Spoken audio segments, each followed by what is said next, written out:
Hello friends, good evening. ఎలా ఉన్నారు? Welcome back to our channel Tirupati vlogs. ఈరోజు నేను ఒక విలేజ్ రెసిపీ చూపెడుతున్నాను. అది ఎలా చేయాలో ఫస్ట్ చూసేస్తాము.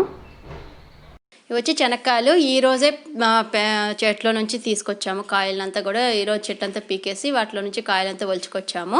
ఫస్ట్ వీటిలన్నింటిని కూడా గింజలు ఒలుచుకోవాలి. పచ్చి గింజలు ఇవి ఫ్రెష్గా ఈరోజు మాత్రం తీసినవి.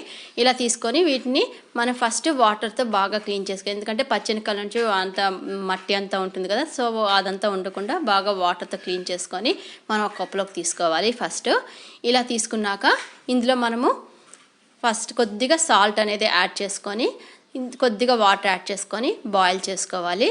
సో నేను కొంచెం అంటే కొద్దిగానే వాటర్ యాడ్ చేశాను. ఇంకా వీటిని అయితే బాయిల్ చేసుకుంటున్నాను. బాయిల్ చేసుకున్నాక ఇవైతే బాగా బాయిల్ అయిపోయాయి. ఇంకా ఇది వచ్చి గురుగాకు అంటాము. మనకి ఈ వర్షాకాలంలో మనకు పొలాల్లో ఇప్పుడు శనగ చెట్టు వేసి ఉంటాం కదా, పొలాల్లో బాగా దొరుకుతుంది. చాలా హెల్తీ ఇది. మనకి ఆకుకూరలు మనం వచ్చి ఈ గురుగాకుని మనము పప్పులో వేసుకోవచ్చు, అలాగే చట్నీ చేసుకోవచ్చు. ఇలా నేను చేసినట్టు ఈ రెసిపీ కూడా చేసుకోవచ్చు. చాలా బాగుంటుంది, చాలా టేస్టీగా ఉంటుంది. ఇది చాలా లేతగా ఉంటుంది. ఇలా చిన్న చిన్న ముక్కలు కట్ చేసుకొని వీటిని కూడా బాగా క్లీన్ చేసుకోవాలి.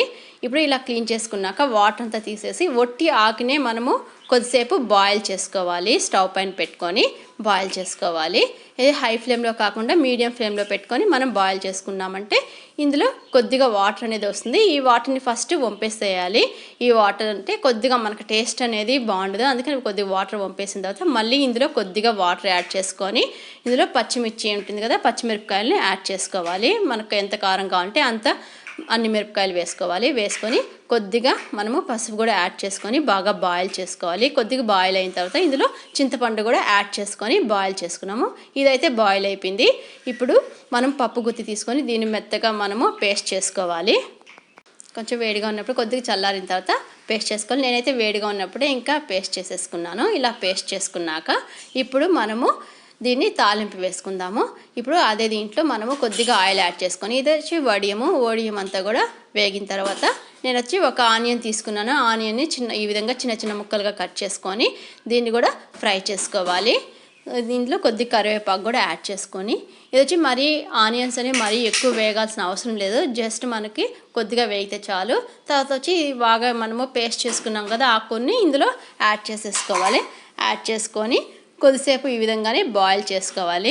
ఇలా కొద్దిసేపు బాయిల్ అయిన తర్వాత మనం బాయిల్ చేసుకున్నాం కదా పచ్చని గింజల్ని, అందులో మనకి ఎన్ని కావాలంటే అన్ని ఇందులో యాడ్ చేసుకోవచ్చు. ఇదే కాకుండా మనకి ఆనపకాయలు ఇంకా మనకి అలసందులు అవన్నీ కూడా దొరుకుతాయి కదా, వాటిని కూడా ఈ విధంగా చేసుకోవచ్చు. ఇది చాలా టేస్టీగా ఉంటుంది.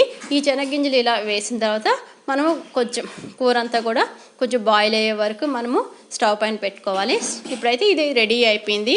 గురుగాకు కూర అనేది రెడీ అయిపోయింది. గురుగాకు పచ్చి శనగగింజల కూర. ఇది చాలా టేస్టీగా ఉంటుంది. సంగటికి చాలా బాగుంటుంది, రైస్కి కూడా బాగుంటుంది. ఈ కూర వచ్చి విలేజ్లో చాలా ఫేమస్. ఈ సీజన్లో ప్రతి ఒక్కరు కూడా చేసుకుంటారు. ఇంకా అలసందలతో చెప్పాను కదా, అలసందలతో కూడా చేసుకోవచ్చు అనేసి. ఫ్రెండ్స్ చూసారు కదా గురుగాకు పచ్చి శనగగింజలతో కూర అనేది ఎలా చేసుకోవచ్చో. ఇది చాలా బాగుంటుంది, టేస్టీగా కూడా ఉంటుంది. ఫ్రెండ్స్ మీకు ఈ వీడియో నచ్చినట్లయితే లైక్ చేయండి, షేర్ చేయండి. అలాగే ఇంతవరకు నా ఛానల్ సబ్స్క్రైబ్ చేసుకోకపోతే సబ్స్క్రైబ్ చేసుకోండి. Thanks for watching.